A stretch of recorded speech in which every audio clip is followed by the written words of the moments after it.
Welcome, everybody. Jay, thank you. Jay found his animate tool. Good job. Feel free to leave a stamp at the top if you want. Instead of selecting an arrow, if you want to use a stamp, you're welcome to just put a stamp on the place where you are at when you think about icebreakers. Do you love them? Do you hate them? You're like, I always use them all the time, or I never use them. And then feel free to introduce yourself in chat as well. Who are you? Where do you work? What do you do? And what are you looking forward to today?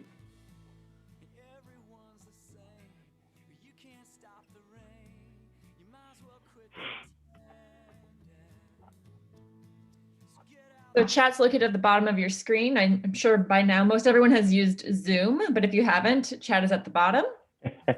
Annotate is at the top. If this is your first time using Zoom, please write that in chat. I'd like to know what job you have. What has allowed you to not use Zoom? Welcome, guys. So we will get started. I know we have several people who will be joining us. Emily, thanks for entering into chat. If you wouldn't mind just quickly introducing yourselves. We have a bunch of people who will be joining us today. So just enter into chat. Your name, where you work, what you do, and why you're here. So again, if you're looking to annotate, click on View Options at the top of your screen, and then choose Annotate. And then you can find your stamp tool. Love that we've got so many lovers of icebreakers out there today. And it's okay if you don't like them too. I was of the camp of not liking icebreakers for a very long time. And then COVID hit and I realized I probably need to like icebreakers a little bit more.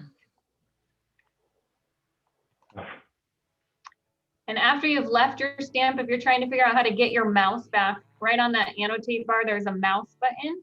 Just go ahead and click on mouse and that will give you your mouse back. And thank you to my friends who have their cameras on. I know you guys have your cameras on all day long, and I appreciate that. You are welcome to keep it on or keep it off, totally up to you. I know we are at Zoom fatigue every day. And so if this is one of those times where you're like, I'm just done, then feel free just to turn off your camera and just enjoy. You have permission. All right, Rachel, let's clear the screen and get started. All right. So welcome everybody. My name is Liz Cumby, and I have been in medical device education for the past 17 years, primarily running med device clinical trials as well as new product launches. I started my own consulting practice roughly around 8 years ago, where I basically played the VP of education for many startups in the Bay Area. I do live in San Jose, California, and just excited to be here and share some of our best practices. Rachel? And hi, my name is Rachel Medeiros. I had my start in a middle school classroom where I taught middle school for 8 years before getting my master's in instructional design. And now I work on Liz's team in building training, both virtual and in-person training, and thinking about just how can we really have a lot of interaction in what we do and create ways for people to actually learn the content we're presenting as well. So today we want this to be an interactive session. So if you haven't used Zoom before, you already got a little bit of a feel with chat and annotation. And so that's great. Feel free to use chat throughout this session to add ideas, other best practices you have, times you would use this, when you wouldn't use these different icebreakers. We really want this to be a time where the community can interact and share best practices with one another as we are people with boots on the ground. At any time, you also can use these reactions that are on the bottom of your screen. So feel free to give some different people or different icebreakers some love, things that make you laugh, ones that you love, and feel free to raise your hand if you have any questions as well. Awesome, thanks, Rachel. So we have 4 different categories that we're going to cover today. There's several different icebreakers that we can do, and we really just wanted to narrow this down into categories that'd be helpful for you guys as you're thinking through your sales training. How can you use these that are most effective? And the first one we want to talk about is just developing a community. And we all know in this COVID virtual environment that it's really hard for these new hires specifically to connect with each other. In a classroom, it comes so naturally. They have side conversations, they're meeting afterwards at the hotel. And we really found that through our past 9 months, 10 months, that interaction has slowly started to decrease. And so what we've had to do is ramp up more of our in-person teaching time to ensure that we're giving them the time for really getting to connect and understand each other, know who they're working with, and developing some of those relationships. So I want to start off. So if you would be so kind, you do not have to have your camera on the whole time, but if you would please be so kind to turn your camera on, and all I want to see is your hand. Just if you could put up your hand. That's it. And you can turn your camera off right after this, I promise you. And so we're gonna play a quick game called Never Have I Ever. And so what I want you to do is you're gonna put a finger down if you have never done this. Okay, so whoever has the most fingers standing up at the end is the winner. So we're starting off with number 1. So put a finger down if you have been told you are on mute. Put a finger down. Now put a finger down if you have over 1,000 emails in your inbox. Oh, Melissa, Chris, wow, a lot of you. Awesome. Okay. Number 3, had a subject matter expert give you their PowerPoint 5 minutes before the presentation starts. Yes. Oh, and if you have not, I want to know who you're working with, Jay. They did not do that. People, that's nice. I want those people. Put another finger down if you have accidentally shared trash talking text messages while sharing your screen. Oops. Yep. Guilty of that one. We all have that instant messenger that pops up. And then lastly, showed up late for this meeting. All right. So in chat, for those of you who did not, how many fingers did you have up? So it looked like we had some people who had 3, some people, Jay looks like he had 4. Madonna had 4. Oscar had 3. Nice. 2. Anybody have 0 fingers up? Some had 2. Awesome. Well, this is just a quick, fun way that you can just get your group quickly engaged, finding out and asking questions with each other. There's other variations that you can use on this. You can make this totally related to work. You can make it not related to work, however you want. We use this for a lot of our let's first just get started and get to know each other for a group who has no idea who each other is. The other variation that you can do is rather than having everybody have their camera on, you can have them turn their cameras on if it's true and off if it's false. So just one thing that you can consider. You will be getting a handout at the end of this. I know some of you had some questions on like, can we get best practices? We'll make sure we share that with you after. So there's one example. Rachel, you want to take them to the next one? Yeah, another thing that we love to do is just creating a collaborative document. And there are so many uses for this, but this is something that, especially with new hire training, we like to do before they even come into the training. We'll develop a template, whether that be a Google slide presentation or a Jamboard or something where they can put a little bit about themselves within the presentation. So for example, with the slide in the background here, right, this is Liz. She can put in how many years of training she's been in, what her email address is, what her LinkedIn is. And then this creates basically a yearbook for this cohort where they can then go through and review the names. It's also great for people in other departments who maybe aren't attending that new hire training to go back and look through. And so we just spend time at the beginning of the session or sprinkled throughout, just sharing whatever those things are. And then what you see in the bottom right there is a Jamboard, and this is a Jamboard collage of people's different job journeys. So they'll share a little bit of, here's some different images along the way that tell my story of my job. And so Jamboard creates a collaborative space that you can do it. It's also a Google tool, but there's also Microsoft Whiteboard and things like that. A couple other variations you can do. You can add a meaningful image from the last month and have an opportunity to share those at the beginning of a meeting. And then also just so much you can do there with brainstorming ideas around a specific topic. So especially getting ideas flowing at the beginning of a meeting to just have kind of that data dump at the beginning. So the one thing I do want to caution the group with, I would caution, depending upon the size of the audience that you're training, don't have everybody go through this all at once. spread this out throughout your training so that you have a couple people go at the beginning, couple people go at a break, couple people at the end. Especially if your group is larger than like anywhere from like 5 to 8, if you're talking 10, 12, 20 people, it kind of gets overwhelming and people kind of zone out when everyone's kind of introducing themselves and like, we just want to get on with the training. So I would just caution you against that. Then the other thing is having this slide where they're filling out their information saves you so much time. So you don't have to physically, or someone on your team has to go in and enter in all this information so that everybody can know each other. And it's made public. So you can just go in and look and say, oh yeah, that's who's in my training class. And you can have them add things to other people. So it's more of a yearbook. So something fun to do to help people with larger groups and for national sales meetings in particular. That could be really a good idea as well. Next slide. Okay, quick activity. I want you guys to look around where you're at. You have like 1 minute to find something that represents how you are feeling today. Go find it. 1 minute, anything. How you are feeling right now. Anything on your desk, anything that's close to you. Okay, Melody. I see Melody Davis. I see that you have something. If you would unmute yourself and tell me what you have and why. Just needed a little extra caffeine after the 3 cups of coffee from earlier today. There you go. Keep it going. Keep that caffeine going. Awesome. Okay, Sharon. If you want to unmute yourself. Yeah, if I can find it fast enough, I will. I have a little happy face guy. And you're feeling happy today. It's just been a good day. Yeah, it's been a real good day. Nice. Nice. Okay, let's see who else. Danielle Parrott. Unmute yourself. Hi, so I have a little flower bouquet. Ooh, tell us how that represents how you're feeling. I'm having a great day today. I'm happy, so flowers make me happy, so that's why I keep them around. Awesome. So I have my Tangled earphones, and I've been told that I need to get into 2021.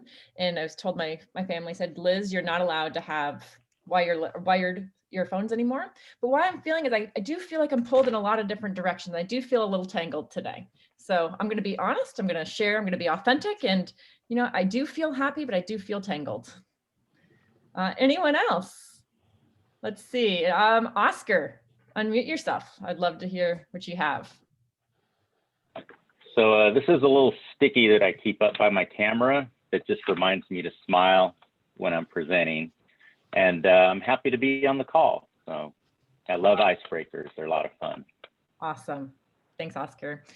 So just some other variations that you guys can do with this is you can have them bring an object that represents the magic they bring to the world, grab an object that they couldn't do their work without. You can just put any type of variation, but it does help. And I would encourage you guys. So we did this super fast, like where you are right now.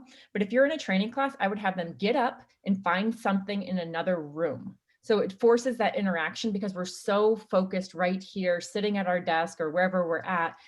Tell them they have to go to another room and find something and bring it back and give them a time limit to do it. And then it could be anything of like something that's meaningful to you, something that you wish you didn't have in your house, anything to kind of get them up and moving is really kind of fun. And it's nice just to have something that they're not having to write down or to actually have on the screen. Next slide. The other best practice I would say with this is we didn't do this, but stop sharing your screen during these sharing times to really allow people to see one another and get some insight into them.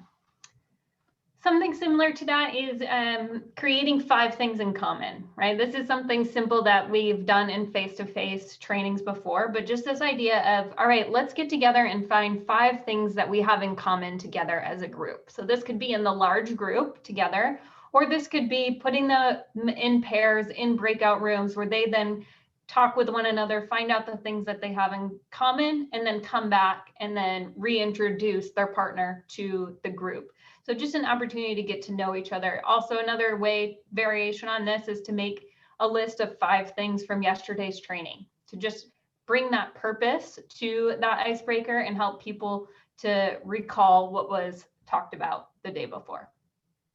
The other thing that we found is really helpful with doing that 5 things in common, is having them do a walk and talk. So generally we'd split them up into breakout rooms in person. What we now do is we say, okay, we're going to put you in breakout rooms with one person. You're going to get their cell phone number and you guys are both going to go walk outside and you guys are going to find this and you're going to come back. So then they're getting off the screen, they're talking to each other on the phone, and then they're coming back and sharing. So anything that you can do to kind of collab or integrate more of that, like actual body movement, and less having to sit there, will really help, especially if you're doing long sales trainings. The other thing that we also like with a new training class is putting 2 people into breakout rooms right when they start, so that those 2 people can form an immediate bond, and then you can kind of switch those around throughout the training. So I know that seems weird, of like you're starting and then you're putting them away, but it actually has worked really well. And the feedback that we've received from participants is like, I felt like I had like a buddy I could go to that I could actually talk to outside of the classroom. It's like that small talk before the training starts. Totally. Great. Okay, so now going into our second topic. So these are short and sweet. These are quick check-ins. These are things that can be done. I know we call them icebreakers, but this can be done at a break. It could be done at a point where you feel like energy is low. It could be just like a quick, like, hey, let's just check in where we're at. So the first one is choose an image. This is one of my favorites. So look at the 4 images here and put in chat, which number are you feeling today and why? Are you feeling like number 1, that dog, number 2, this person, number 3, this old lady, or number 4, this chocolate and this kid? And why are you feeling that way? So I would say for me, I'm feeling a little bit like number 4. It's cold and dreary here for basically the first time all year. And so all I want to do is eat chocolate. I love, Melody, that you said being messy and creative today. I think that's great. Chocolate cupcakes, finding some balance. Great. This is my kind of technology. Yeah, great. So just a really easy way to check in with one another and see, how are you feeling today? Which of these do you feel like? Another great way to use this is thinking about, okay, which one of these shows the best incision, or which one shows the best part of your procedure in some way. So using different pictures from your procedure. And you can also do all images of the same thing. So a lot of people, you might have seen these online, right, are which dog are you? And you get a frazzled dog, a happy dog, a sad dog. And so thinking through what are the different ways that you can use this. And I love, right, this chat that's going back and forth, right, as we create these connections in just these silly ways as we walk through. Awesome. So next, what I want you guys to do, go back up to your annotate tool, find your stamp, and I want you to put a stamp on how are you feeling about leading virtual icebreakers. So the far right will be extremely confident. The far left is extremely unconfident. So find that annotate tool, find your stamp, and just place it on there. How are you feeling about it? Great. So most of us are to the left or to the right and center. Excellent. Some of us, this is brand new. Some of us is like, I don't want to do icebreakers. And I totally get those individuals who are like, I don't want to do them. Because again, I'll reiterate, I was the person who did not want to do them. I'm like, this is a waste of time. I am all about, let's get business done. Why do we even need to know anybody? Like, who cares? I don't need to know people. Let's get this done. But I will tell you now, I do appreciate this.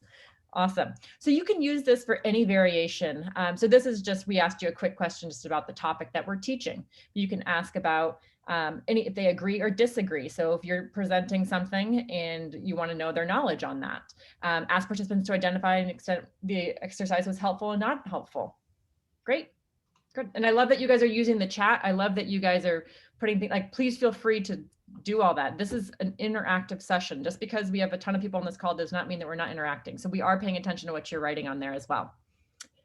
All right, plot the data. Rachel. So similarly, this is very similar, but how many virtual classrooms have you led, right? Putting in 0 to 5 means I'm here, 6 to 10, 11 or more, right? And just plotting that data and getting a sense of where your participants are. This can be done as a poll as well, but I think sometimes it's nice to see the data in different ways.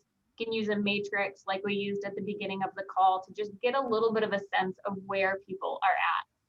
Another thing I've had participants do is pretend each of these is a bar graph and then fill in your bar graph with how much time like my red color means that I spent my time brainstorming. My green color means that I spent my time making sales calls, and just plotting time in different ways on that as well.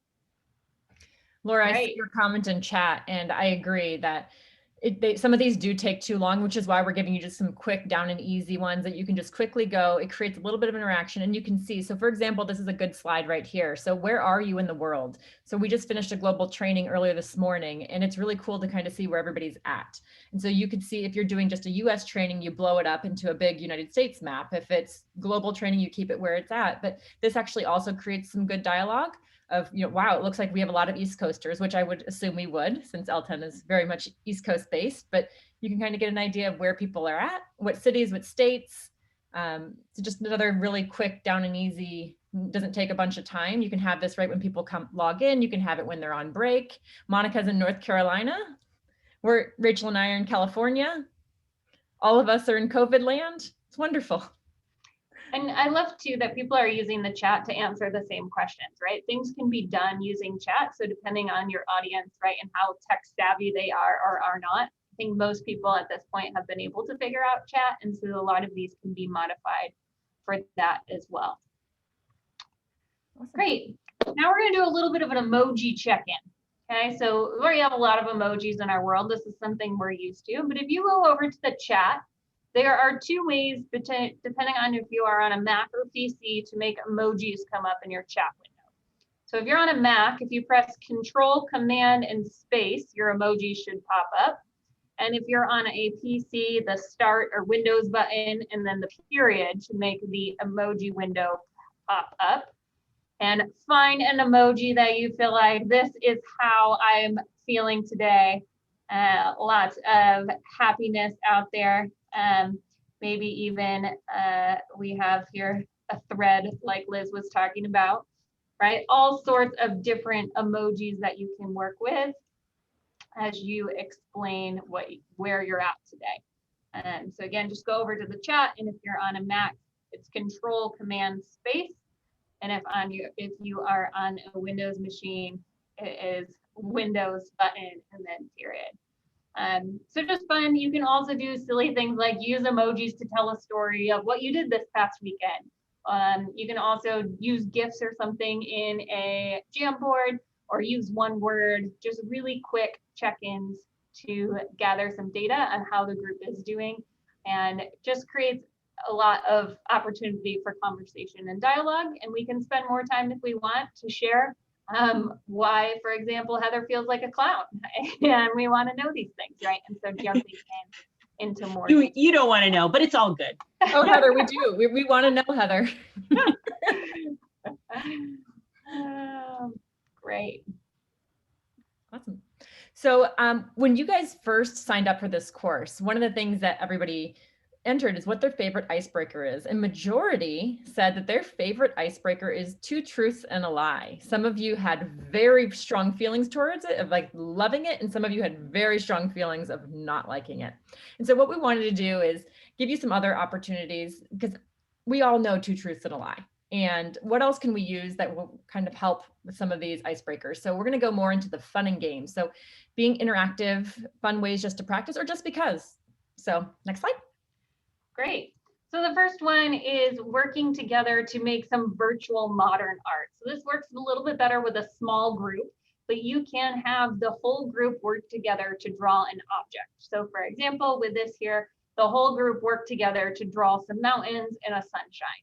But each of you could, using your annotate tool, start drawing on this screen, right? You could also have them draw your company's product. So working together to draw what that looks like, or draw relevant anatomy. If you wanted to, you can use a Jamboard that would give each participant their own canvas instead of having to work well together. But Teams has this built in as well, right? Where you have a whiteboard that you can share. And so that's just a way to get the group working, communicating together about the drawing that they are going to make. Yeah, just like that, starting to draw together. All right, the next one is copycat. Okay, so I want you to find a pen, a pencil, and a notebook. And if you don't have all of those, that's okay. You can improvise with other things. And I'm going to explain to you where I'm putting things in my cardboard mayo stand. And you are going to try and mimic me without seeing me. So I'm going to be describing to you what's going on here. So Rachel, let's just give them a second here. So everybody should have 2 pens and a notebook or a piece of paper, 2 pens and a notebook.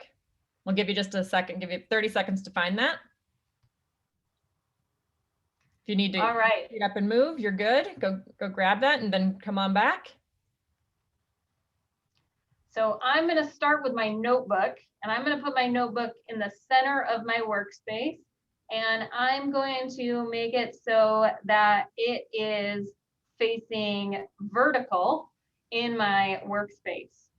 And the top of my paper, my notebook, is facing up towards me. Then I'm going to take my pen and I'm going to place my pen in the upper right hand corner of my notebook, and the pen clip that makes it stay in my pocket is going to point towards me, and that is on the right hand side. Then I'm going to take my pencil.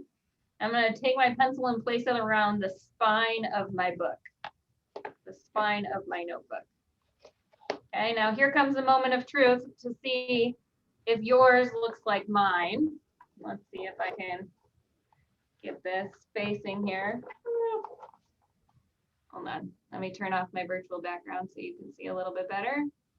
Might be easier to move the camera.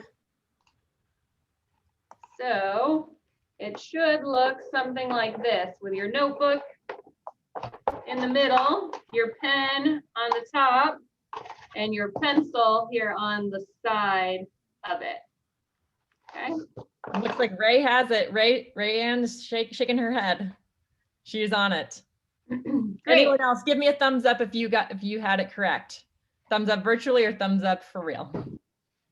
Laura had it. Nice.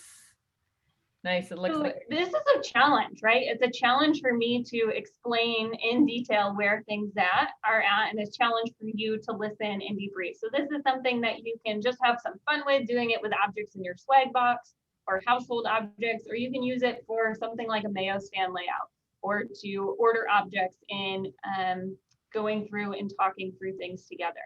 This can also be done in breakout rooms with pairs, where they just do it and then show with their camera what's going on next.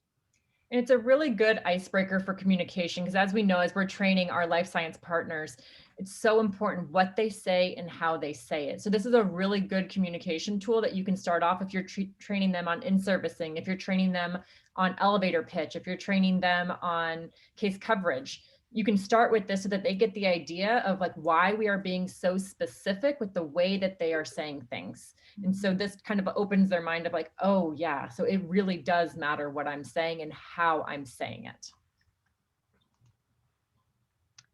Another one that you've probably done are some virtual games, right? There's Kahoot or quizzes. There's things like categories available online, Jaxbox games, all sorts of things that you can just create interaction and have some fun together as a group. And I would encourage you with these virtual games to also think about how you can weave some of those parts of community that you've looked at into these virtual games. So for example, that collaborative document we showed you at the beginning, where we did the Jamboard, where people told their job stories. After each day, when participants had shared what those stories were, we put a couple of those personal questions into our Kahoot review of the concepts from the previous day. So it just brought in, again, here's some personal things about the people on your team that you can share and work together. And so thinking too about how can you bring those personal elements into each of these games. Okay, everybody needs to get a piece of paper.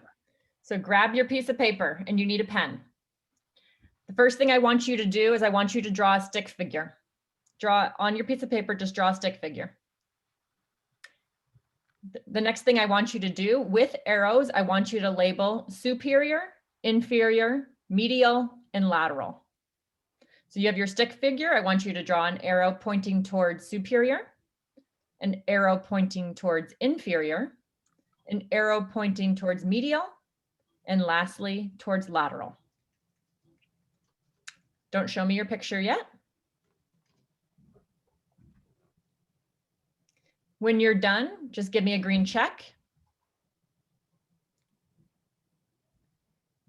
So if you go to the reaction down at the bottom, you'll see there's a green check. So when you're done, just give me a green check when you've drawn your person and you've identified superior, inferior, medial, and lateral. It doesn't matter if you're right, by the way. I'm not judging if you really know your medical directional terms. Okay, it looks like we have 3 people done so far. I know we have 50 people on this call. Just making sure everyone knows, good job. Or you can type in chat that you're done as well. I have some green checks on the screen, that's fine. Excellent. All right, so is anyone brave enough who wants to show me their drawing? If anyone wants to host it, Jay, I see you shaking your head. You're saying absolutely not over there. Laura's saying no way. Allison, let me see yours. If you wouldn't mind holding it up. Excellent. There you go. She has her superiors up, inferiors down, lateral is out, and medial is in. Excellent job, Allison. Yeah, so this is something that you can do for your training. You can have them draw anything. I had this more based towards medical, but you could have this be something totally fun as well. Just something to kind of help, rather than you teaching these concepts of medial, lateral, they should know these things, right? You did this in the home study already. You're just testing their knowledge and really getting them to use their paper and pen while at home actually really helped with that retention. So we don't want to lose out on those adult learning principles just because we're in a virtual environment. So yes, they can type, yes, they can do that, but the actual physical act of writing on paper is really helpful for them. Melody, actually, let me just address Melody real quick. I totally agree. The fear of being wrong on screen. And I think it's very much like the fear of being wrong in the classroom, but for some reason it's amplified so much more because everyone's totally zoomed in right here. We're paying attention. So yes, I love that you brought that to our attention and just being cognizant of people making mistakes and being wrong and giving them permission in the beginning that it's okay. Go ahead, Rachel. Another thing you can do with this is secret words. So in this, what happens is you choose a word or a group of words, and you choose one participant to move back into the waiting room. Okay, so I can choose Liz and say, Liz is going to move back into the waiting room. And then I'm going to tell you all a word that we're going to look at. And so then Liz comes back in the room and we have to get Liz to guess whatever that word is. Sort of like catchphrase, if you've played that, right? Where you have one person, except opposite of a catchphrase, because the whole group knows and you're trying to get one person to guess. You can do the same thing with breakout rooms, right? Having multiple groups of people, put different people in each breakout rooms, or make it like a heads up situation where you give each person a word that they have to make Liz guess as they go through. And so just another way to work on all of that terminology. These could be silly things or they could be things related to your project, but getting people laughing, I think, is a huge part of this, and just getting people comfortable within this Zoom environment and with each other. Excellent. So now we're heading into our 4th category. So this is transition time. So this is, in between breaks. This is in the beginning of the training class, at the end of the training class. These are just small things that we can do to integrate more of that natural classroom feeling. So starting off, the one thing that I like to do when I first have a training class is I like to send out a survey ahead of time, asking some personal questions that they only send to me. One of the questions that I have them ask or have them answer is, what is their theme song? And what I do is I collect all their theme songs, and throughout the whole training course, I'll play songs in between things. And I'll play the themes, I'll play one of the songs and say, okay, whose theme song is this? Let's take a guess. Everybody, whose song is Don't Worry, Be Happy Today? And then everyone will type in names, and then everyone will have to say, oh no, it was me. And then you explain, okay, why is this your theme song? So something that's really easy, it creates a good mood. You have to be careful with what some of the songs are. Some people like to pick a little bit crazy things and you have to edit a little bit, but overall people really enjoy that. So it's just something you can think of that can create some more energy, excitement. Next slide. Another fun one to do with that pre-participant survey is playing Who Said What. And this is one that I would say is a great thing to sprinkle throughout your training, especially if you have a multi-day training similar to theme songs. So for example, what I did here is I surveyed the participants and I asked them, one of the questions I asked them was, what TV show home would you live in if you could live in any TV show's home? And so I gathered their data and I made a slide just with each of their answers. So there were 9 people in this training class. They all put these different things. And so what we did then is one person would start. So Laura might start and she would guess who said silver spoons or who said fixer upper, and have to do their best to go through. And so if they get it right, then you get to add and go to the next person and continue sharing. But just a fun way to laugh with each other and think through together what people might have said and work through with that. Something similar you could do here is just participant bingo, right? Who said this, and finding the right person in the group who said that one. Liz, you want to talk a little bit more about participant bingo? Yeah. So what I do is I have them do their survey ahead of time, and I just have a bunch of things like the most unique thing about you, something that nobody knows about you.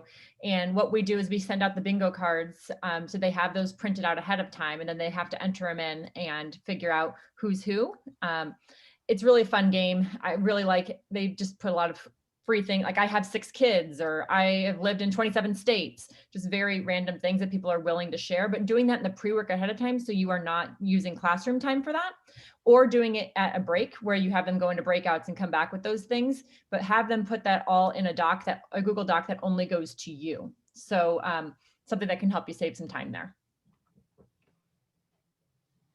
So check-in generator. So let's just say we've gone through 30 minutes of this so far, and you're like, Liz, none of these are resonating with me. I don't have the creativity. I don't have the time. I actually don't really want to do this at all. So there's already apps that have already created a lot of these things for you. So there's an app called Let's Talk. There's table topic conversations that literally all you have to do is just like press the app and it gives you the question, or hold up the card and it'll give it for you.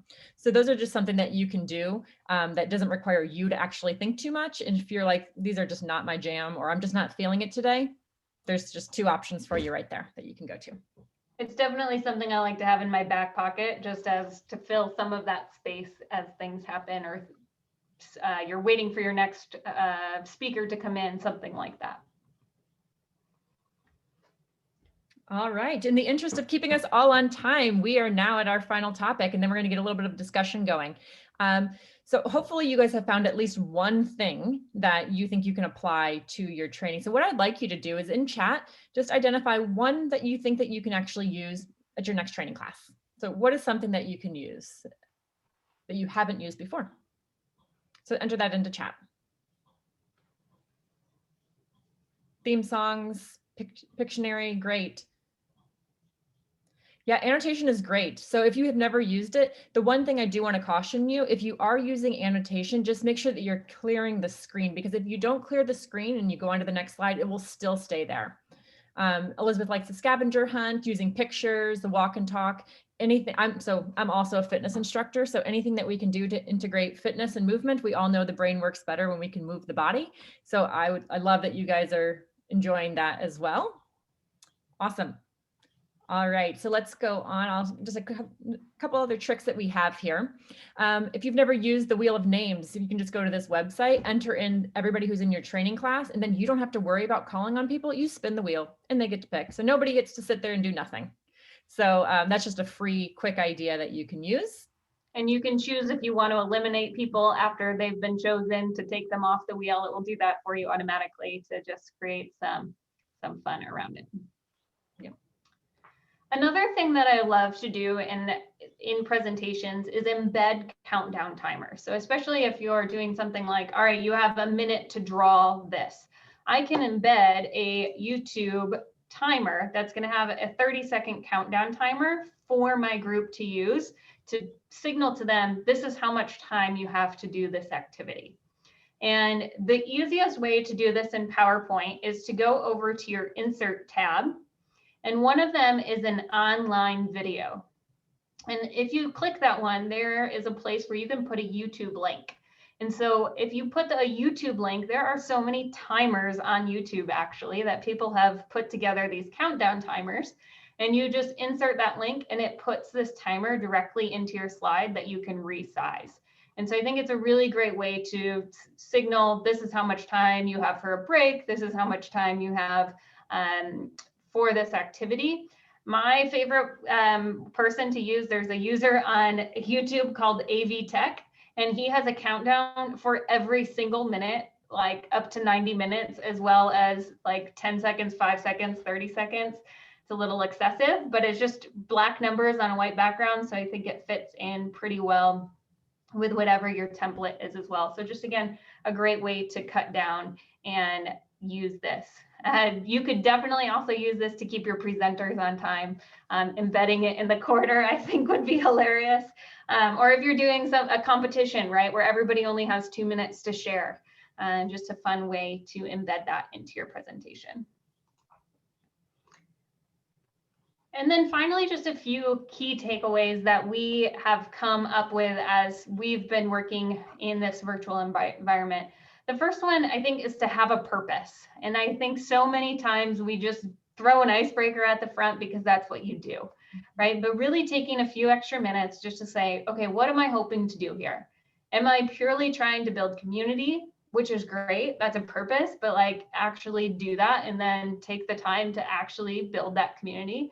Am I trying to help us remember the concepts from yesterday? Am I trying to get people laughing? Am I trying to, what is it that I'm trying to do? And just make sure that you have a purpose behind that.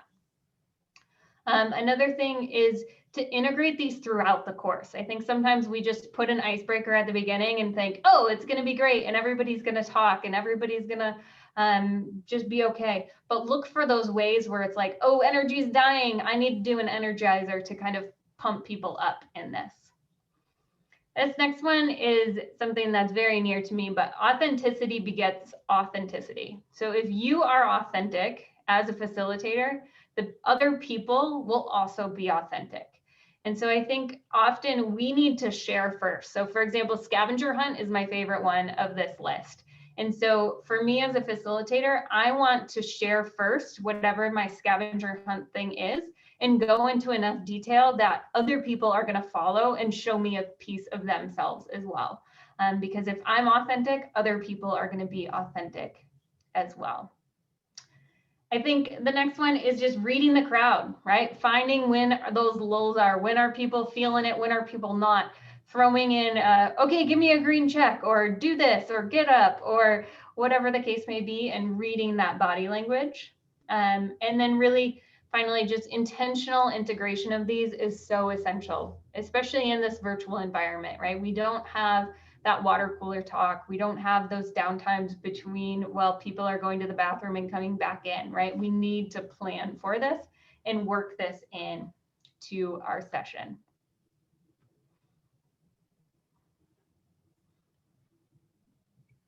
Liz?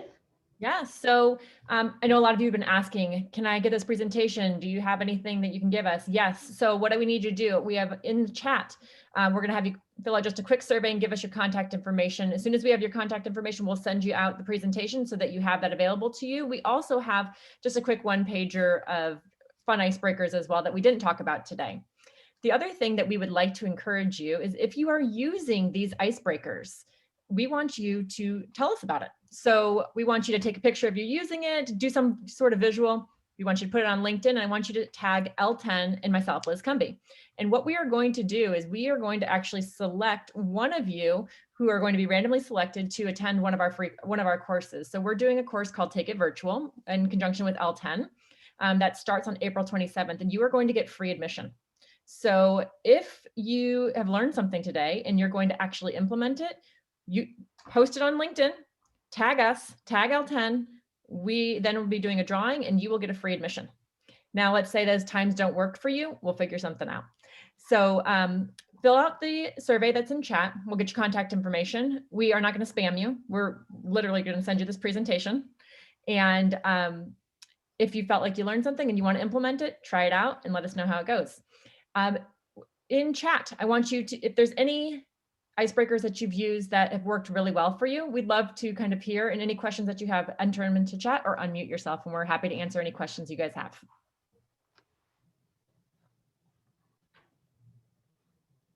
And look at that, we got through in enough time where you guys actually can end early. and you don't have to be back to back to back. And maybe you can actually leave your desk and actually go to the bathroom and get some water. So feel free just to unmute yourself. We'll stick around if there's any questions or anything that we can answer for you guys, or anything that's worked well. So the SurveyMonkey's not working for me, that link. Is anyone else having that problem? Oh, no. It works. Is it just me? I'm in there. You are, okay. So I just may have trouble with that, with my company. So are there any that you find that just aren't worth using? You've tried them, you've tried to modify them a little bit, and they're just not worth it? Great question. Rachel, do you have any come off the top of your head right now?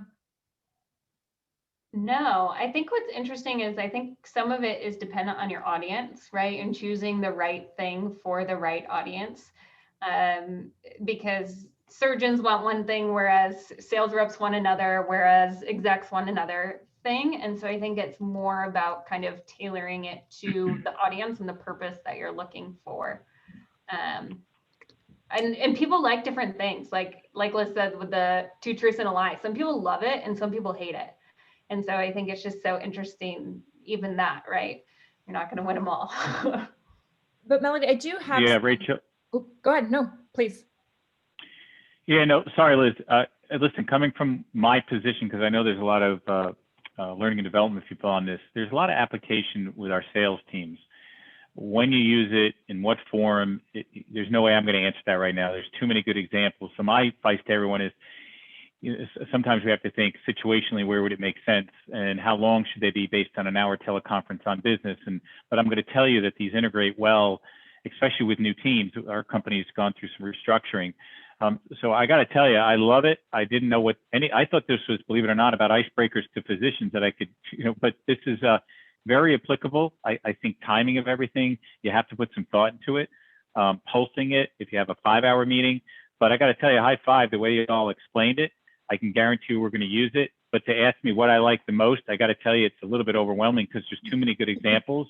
And those who answered it quickly, high five, it must be that you do it all the time. Thank you. I want to thank you all for this. This is very helpful. You bet. Thanks, Chris.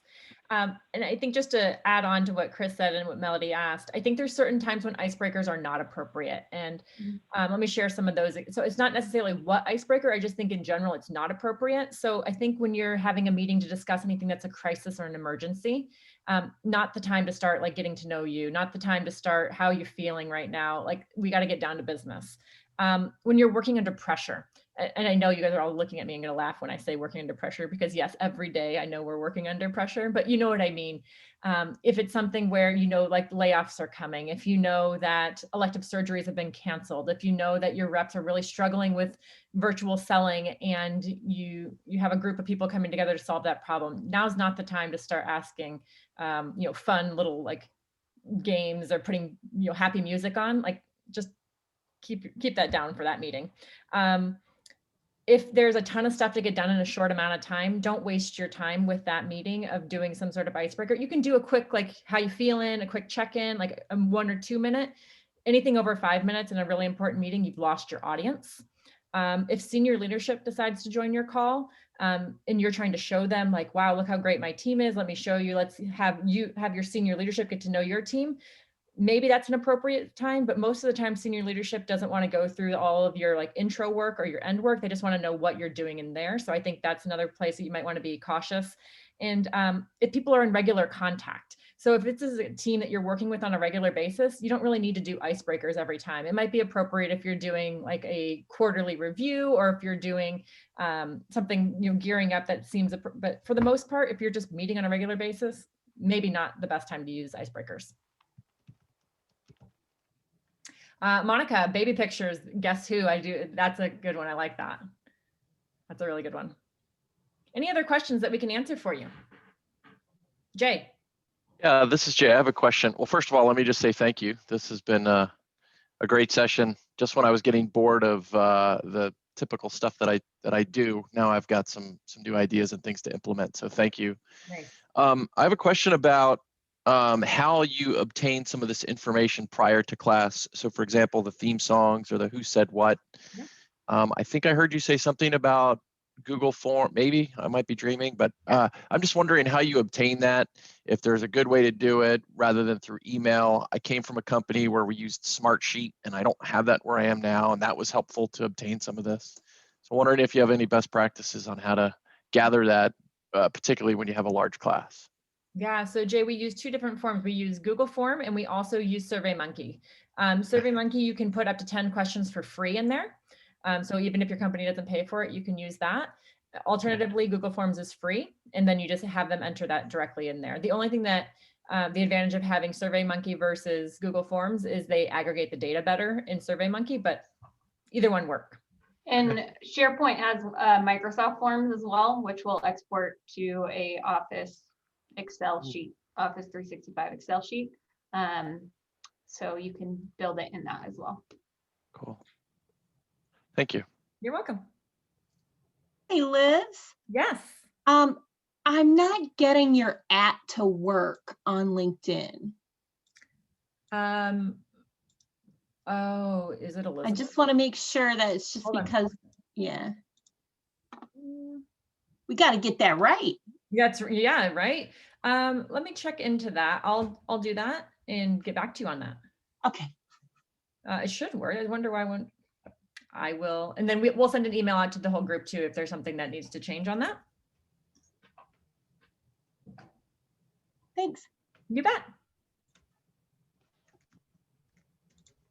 Hey, I learned something the other day that you guys probably all know, but just in case, I'll share anyway. And that is that LinkedIn has a place where you can go create a QR code that links directly to you in LinkedIn. So instead of having to put your LinkedIn address in documents or, like want my handout, go to LinkedIn and you can just scan it and then you're automatically connected with whoever scans it. Sharon, woo-woo. Thank you.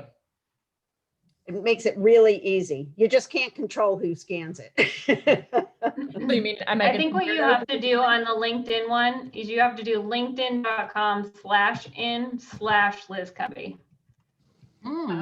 But just friend me first and then you'll be able to tag me. So I don't think you can tag me if we're not friends.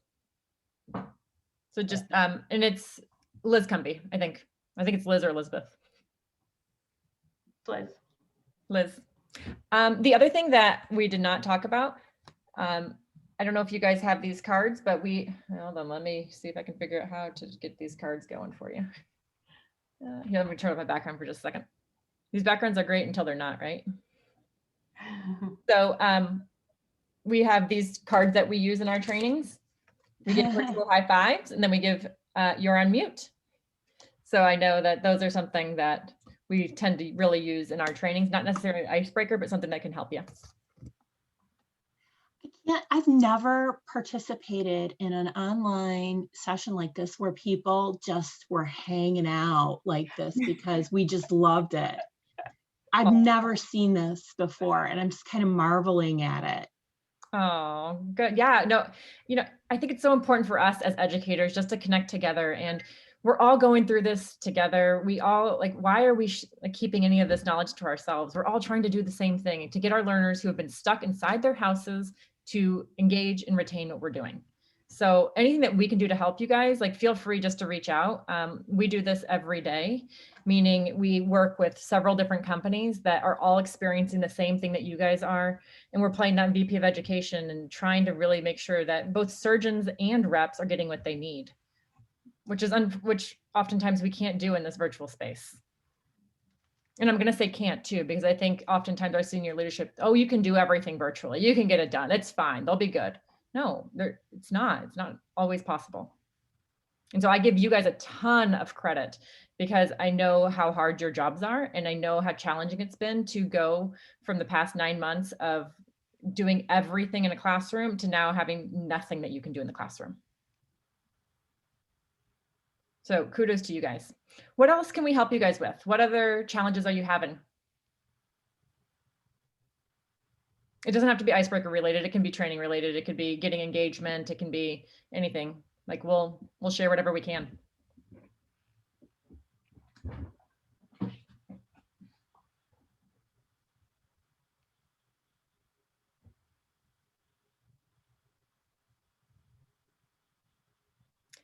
Well, you guys are welcome to go and get a couple minutes back before your next meeting. Get out of here. You don't have to. You are welcome to hang out with us. We are here. We are Thank here. you So very you are much. totally welcome. Delightful. Thank you. I would love to know where everybody is, what companies you guys are all with. So enter into chat. I know I saw in the beginning, some of you entered. What companies are you guys with? Thank you for those who are leaving. Awesome. Liz, while you're doing that, I do have a question for Yes. you. I I'm here. keep everywhere I go, I keep hearing people say, make it shorter, make it shorter, make it shorter, make it shorter. But it's usually folks that are doing webinars, yakking at people and right. not doing training. Yes, ma'am. So my question for you is, because you do a lot of interactive and participatory Yep. sessions and things like that. So just share with me some food for thought on how I get folks to think differently about making it short, making it short, making Yeah. it short. So we rarely talk about time. So whenever we're talking to or putting training programs together, it has nothing to do with the shortness of it. It has to do with the end goal of what we're trying to accomplish. And so, for example, I would say every senior leader thinks that we can get everything done in an hour. You can train them in an hour, you can get meetings done in an hour, you can do everything in an hour. And our response back is, what is the end game you're trying to achieve? And most of the time they're trying to get retention, I would hope. And so in order to get retention, we have to have multiple touch points.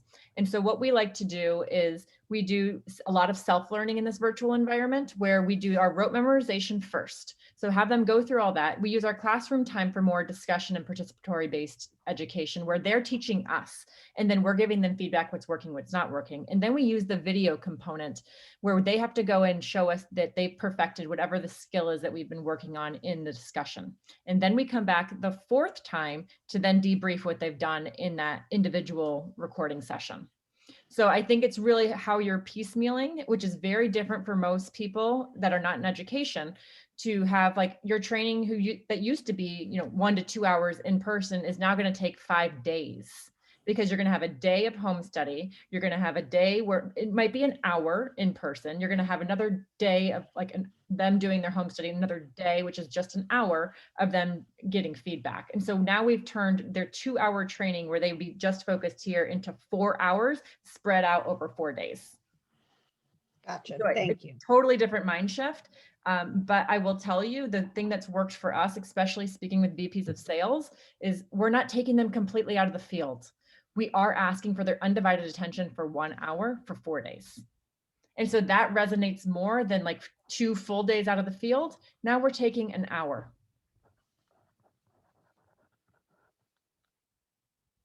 Perfect. Thank you. You bet. Liz, I have a kind of a crazy question I didn't really want to ask in front of everyone else, so I hung out till the end. So I was trying to take notes in OneNote throughout this whole session. Yeah. I kept getting bounced back to Zoom. And I was just wondering if you guys did any setting or something to do that, or if it was just something odd that was happening. But I kept getting bounced. I was listening, but I was just trying to type in another application. No, but I wish I knew how to do Rayanne, it was doing that to me during Survey Monkey. Every time I'd go to hit like an answer, Yes. then it bounced me back to you guys.